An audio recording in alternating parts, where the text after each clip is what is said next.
Zoom record. Okay.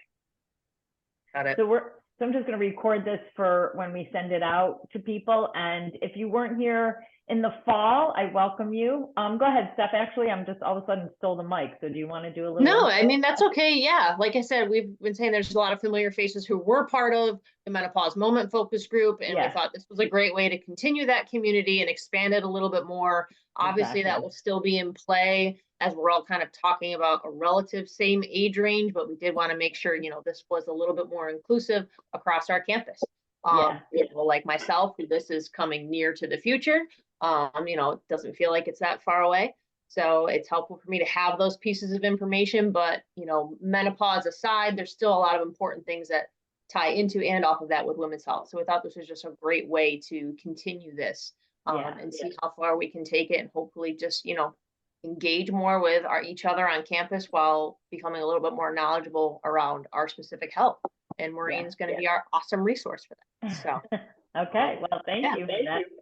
So if you weren't here last fall, I'm glad you jumped in and joined us. I am Maureen Hughes. I am a registered nurse, and I am a board certified nurse coach, which is basically a person that looks at the whole individual and helps guide them in an awareness of their own health journey, where they're going, what their limitations or setbacks are, and try to get them to the next level of their health and wellness. So this is a great little place for us to meet, and it's safe.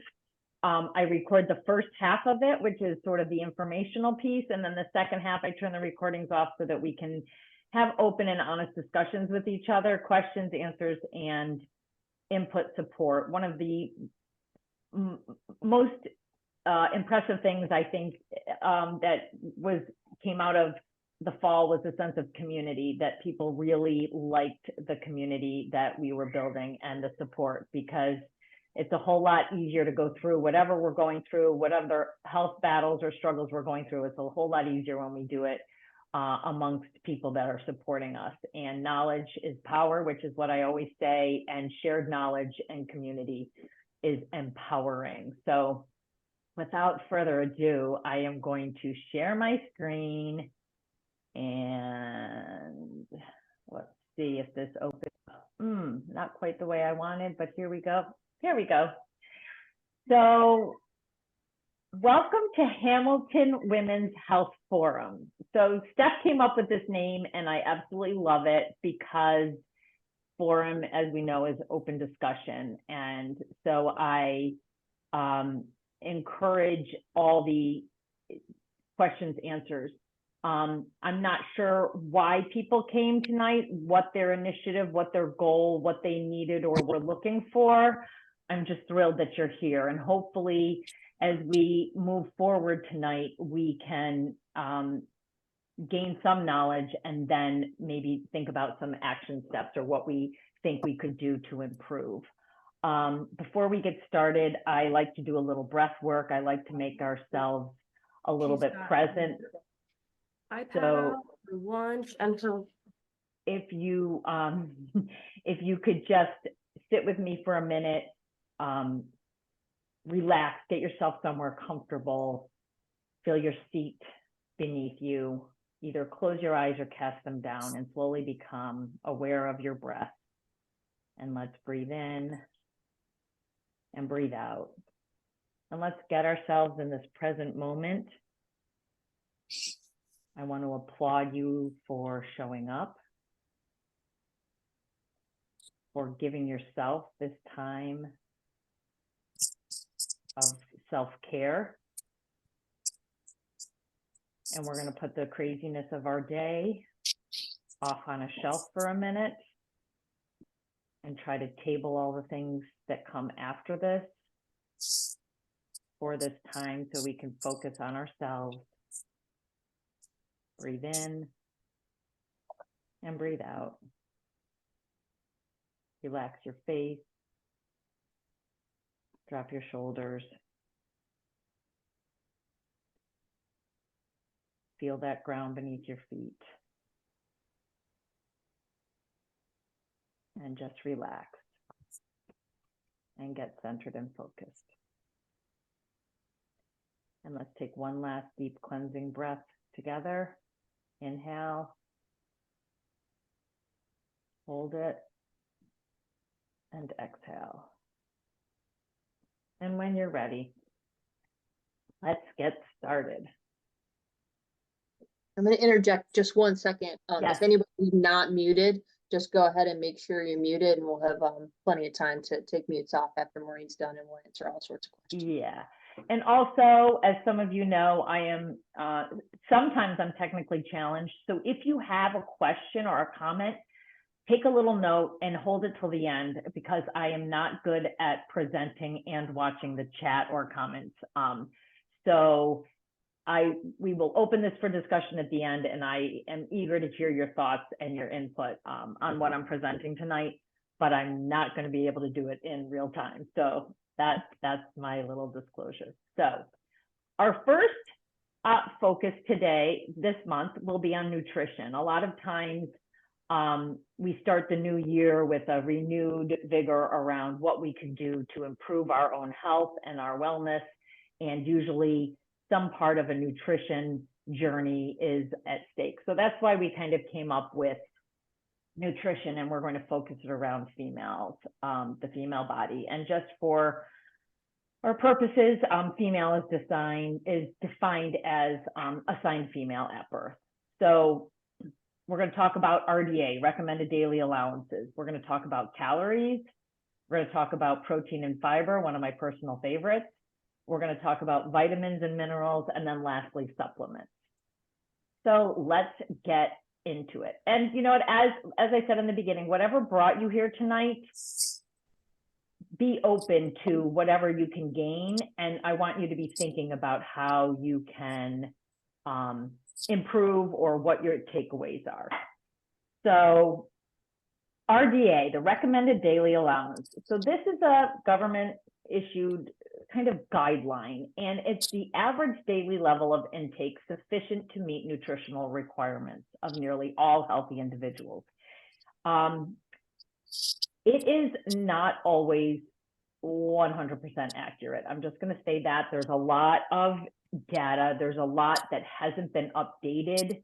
Some of these recommended daily allowances haven't been touched since the 80s.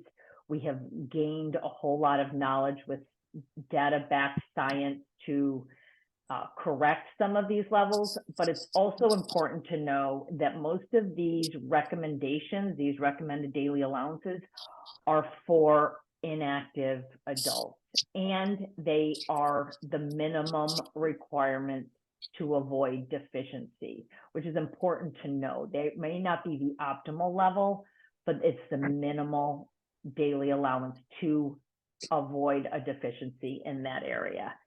So that's just sort of an important thing, is if we can use it as a guide, that's going to be our best bet. And there are different recommended daily allowances for the female body versus the male. Some of them have been updated. Some of them are just a little bit different because females are smaller in frame and stature. But for the most part, they do take into account the different processes that the females experience. One of the things I want to talk about, though, is that there is a tolerable upper intake level.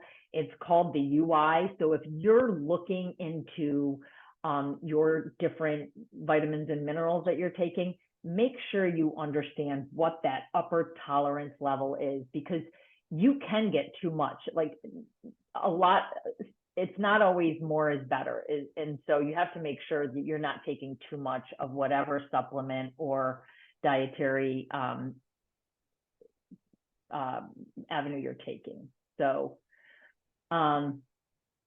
these are caloric intakes for the females, given ages. This is the female body. 19 to 30 is 1,800 to 2,400 calories to maintain weight. 31 to 60 years old is 1,600 to 2,200, and then 61 plus is 1,600 to 2,000. So this is my soapbox, and this is what I'm going to say. If you are on a weight loss journey, the most effective way to lose weight we all know at the end of the day is calories in and calories out.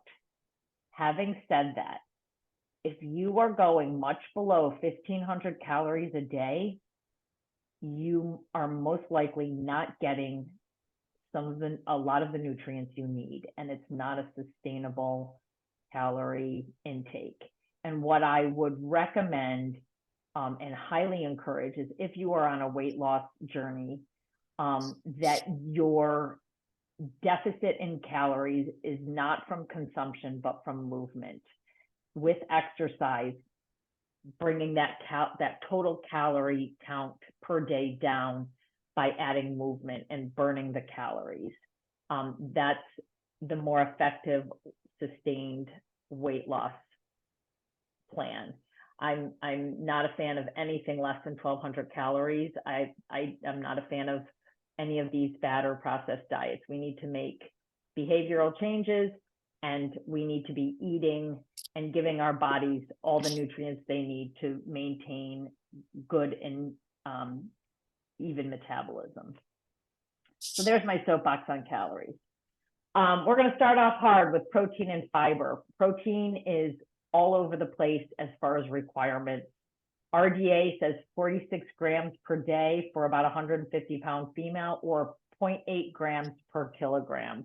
So you can easily do kilograms. You can calculate that, but a 150-pound person is probably about 65 kilograms. You can look it up. You can Google it. You can do a quick computer thing. This is the RDA. But what the for an inactive person, and this is a very old recommendation. This is one of the ones from the 80s. What you will see in most literature that you see is that it should be upwards of 1 to 1.2 grams per kilogram. And also your protein needs to take into consideration your goals, your health goals. So what is your weight? What is your activity level? What is your gender? And what if you are on a muscle building journey, then your protein intake needs to be higher. And as we learned last semester with menopause, as we age, we lose muscle mass. So our protein needs to be higher just to maintain or to build that muscle mass back or to fight that muscle loss. So it's imperative that your protein is where it should be. There's a great article. Here's the link, which is not helpful. I really wanted to have it in a better link thing, but I will put this in the email that I send out. This really describes or explains very well the protein intake thing. So as we know, proteins, there's 9 essential amino acids. The way to get the complete protein is from meats and from chicken and poultry and fish. If you are on a plant-based diet, the complete protein that has all of the amino acids, quinoa, buckwheat, hemp seed, chick seeds. That's really it in the plant-based. So you need to work hard to get your protein in. Not that it's impossible, you can do it, but to get the complete protein with all of the all 9 essential amino acids, you get it best from meat, but you need to work a little bit harder. The other thing I want to say about protein is don't just automatically increase your protein because I have given you this talk. Make sure you talk to your provider. The medications you're on, any disease process, if you have any kidney issues, we need to watch your protein. You can't automatically just bump up to 1.5 grams per day per kilogram because your kidneys may not, that may be too much strain on your kidneys. So anything we talk about tonight or any initiative you want to make, I would encourage you to have those conversations with your provider. Fiber. We do not have enough fiber. Most of us do not get enough fiber in our diet. The requirements for women under 50 is 25 to 28 grams per day. Women 51 and older, 22 grams per day. There's 2 types of fiber. There is soluble fiber, which dissolves in water, becomes very gel-like, and easily passes through our GI tract. And then there's the insoluble. Insoluble, it does not dissolve. It promotes the movement of food through the GI tract. And why that's important is because we need that food to move through the GI tract, because that's where we're pulling our vitamins, our minerals, our micro nutrients from as it passes through. It's absorbed through the intestinal tract. So fiber is an important carbohydrate. It's healthy for digestion.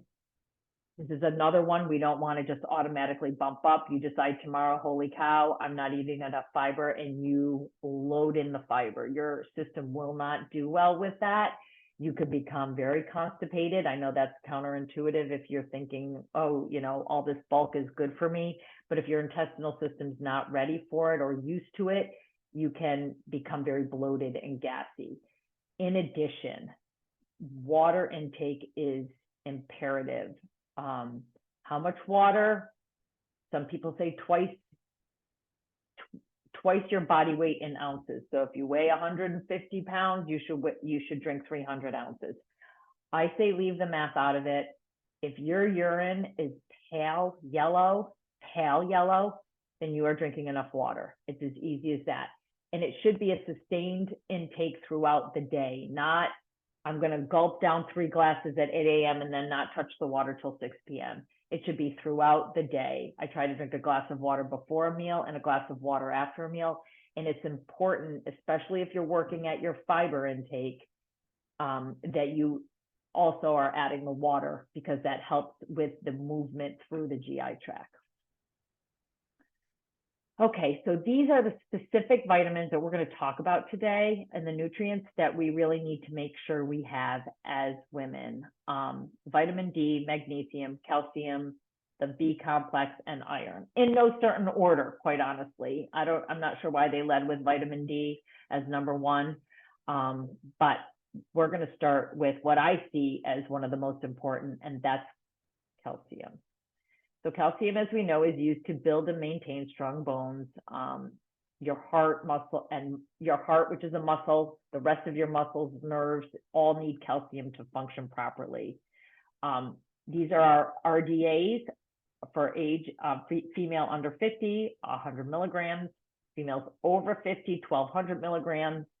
I would encourage you to think long and hard about your calcium intake if you're in your 30s, because this is when your bone mass starts to be affected. As our hormones start to decline in perimenopause and menopause, the calcium absorption also declines. So it's important to think about calcium-rich foods early on and not wait till 50 to be proactive in this. Milk, dairy products, milk alternatives. In our culture, in the US, we have so many foods that are fortified with calcium and our vitamins and minerals that as long as we're eating well, we should be attaining our calcium requirement. Having said that, calcium supplements can be recommended if you've been diagnosed with osteopenia, which is the precursor to osteoporosis. And you would know this if you had a DEXA scan, which is a really simple way to get a baseline of your bone density. I think they recommend it if you've had a hysterectomy for sure, so you can have a baseline, because that's such a hard stop in the hormones, but also in your 50s. It's something you can request and insurance should cover it. And you can say you have a family history or you need a baseline. Most people will concede it's a fast 10-minute, not even test. They just take an x-ray of like your pelvic bones and your long bones, and they have a formula that can diagnose if you have osteopenia or osteoporosis for that matter. So dark green leafy vegetables are great. Our kale, our spinach, almonds, dried beans, peas, canned salmon that has soft bones. these are all calcium-rich foods. I encourage you to think about your diet and see where you can add.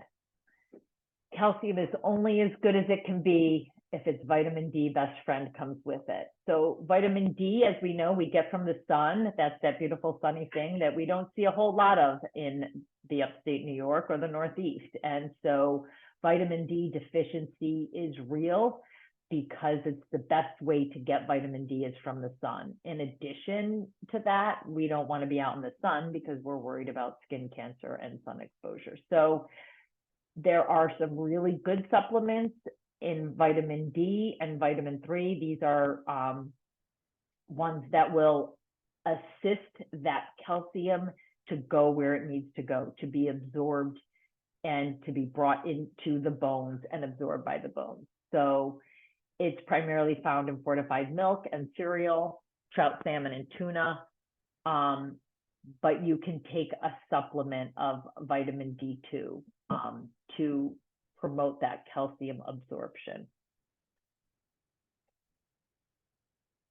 Up next, magnesium. So magnesium wears a lot of hats. It is involved in so many biochemical reactions, and the chemistry people here, Karen Brewer, probably can understand all of the protein synthesis and all of the quiet little things magnesium does throughout our body. What we need to know is that you can get it from foods rich in magnesium. Here we have our green leafy vegetables again, legumes, nuts, seeds, and most high fiber foods. Now, a lot of people have used magnesium for helping them sleep, or magnesium around migraine headaches.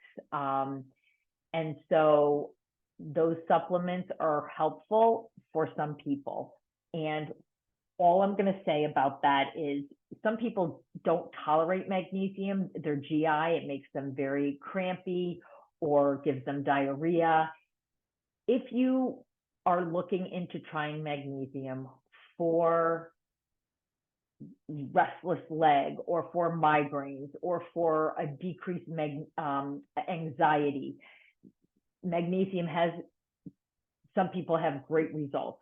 But you're worried about the GI, look for a magnesium that's very low in citrate. Citrate is what bothers the GI tract the most. And so magnesium glycinate is one that calms the nervous system, and that's used for restless leg syndrome. Magnesium threonate is the only magnesium that crosses the blood-brain barrier. So that is what is used a lot of times for the racing thoughts, and that is more helpful for a more restful sleep. So magnesium is important. It's easily obtained in our diet. If we're increasing our fiber, we're most likely going to increase our magnesium intake. And if we're eating a lot of fruits and vegetables, legumes and nuts, we are probably getting more than enough magnesium. But if you're looking for those sort of additional benefits, but again, I'm going to recommend that you have these discussions with your provider before starting anything. Here are the vitamin B complexes. We have vitamin 6 and vitamin 12 and vitamin 9. They all have different levels of RDA requirements, but mostly you're going to get them if you're eating a well-rounded diet.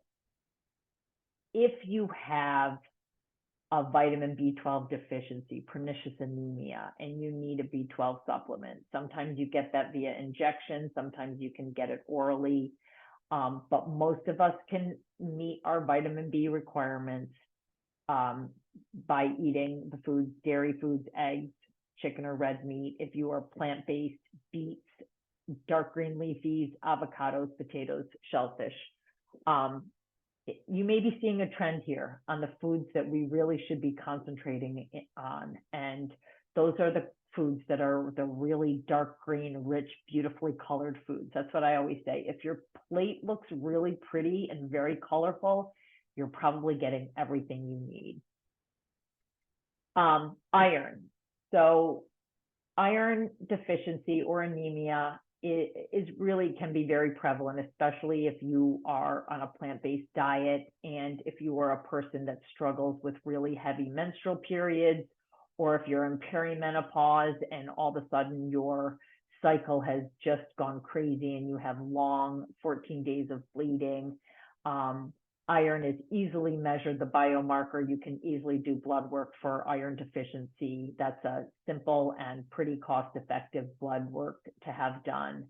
As we know, iron helps, it's used to make hemoglobin, which holds the oxygen and carries it to the cells of our body. So one of the side effects of, or one of the symptoms of iron deficiency anemia is shortness of breath, fatigue, like not just kind of blasé fatigue like you may feel with a vitamin B deficiency, but truly physical fatigue. And it's important that you get your iron from natural sources versus supplements if possible, because it is just better absorbed. There's two forms of iron. It comes from heme, animal source, and non-heme, which is plant source. Heme is the most readily absorbed. Iron-rich foods, lean meats, seafoods, and poultries. Iron-fortified breads and breakfast cereals. Kidney beans, white beans, lentil, spinach. These dark greens again. So what you need to know about non-heme though, or versus heme, when you have getting your iron from heme, you have like a 90% absorption rate in the GI tract. If you're getting your iron from non-heme or plant-based, it's about a 60% absorption rate. So it's really important that if you are a plant-based diet person, that you are really well aware of this. And I'm not telling any of these plant-based diet people that's something they don't know. That's one of the challenges of the plant-based diet. As healthy and good for you as it is, there's downfalls, right? Like anything. So that is iron. And lastly, I did have to bring up omega-3 fatty acids because it's important to know that there are healthy fats out there that may support heart health. And a key benefit to helping lower your triglycerides are fatty acids, omega-3. So there's also omega-6. You get this from fish.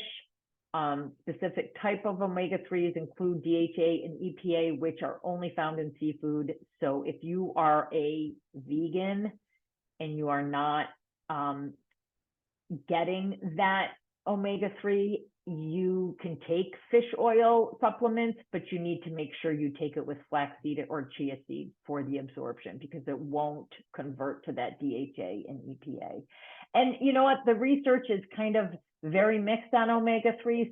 You talk to some people and they are 100% all in. They think it's a game changer, but the data is really conflicting. So I couldn't find anything convincing that said omega-3 is the way to go. And yet it's getting a lot of press and some people swear by it. So all this to say, you eat a well-rounded diet, you're going to get what you need for the female aging body. Should you eat more vegetables? Well, let's not jump to conclusions. Here's some pills. Okay, here's the deal. The Food and Drug Administration does not regulate supplements. There is no real regulatory body, as we know. There are so many things out there that if they sound too good to be true, they are too good to be true. Remember to use your common sense.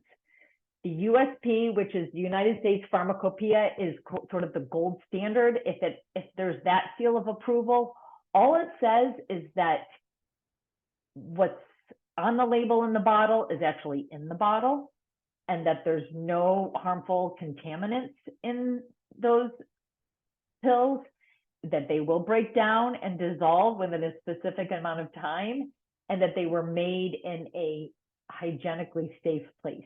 It says nothing to the efficacy of it. So there's a lot of stuff out there.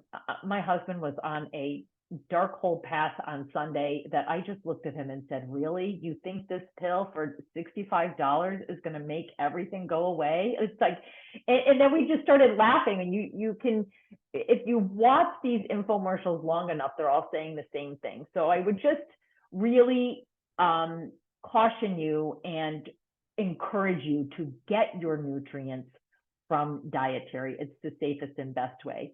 The other seal that you may see is NSF. That's also, they go through the same process.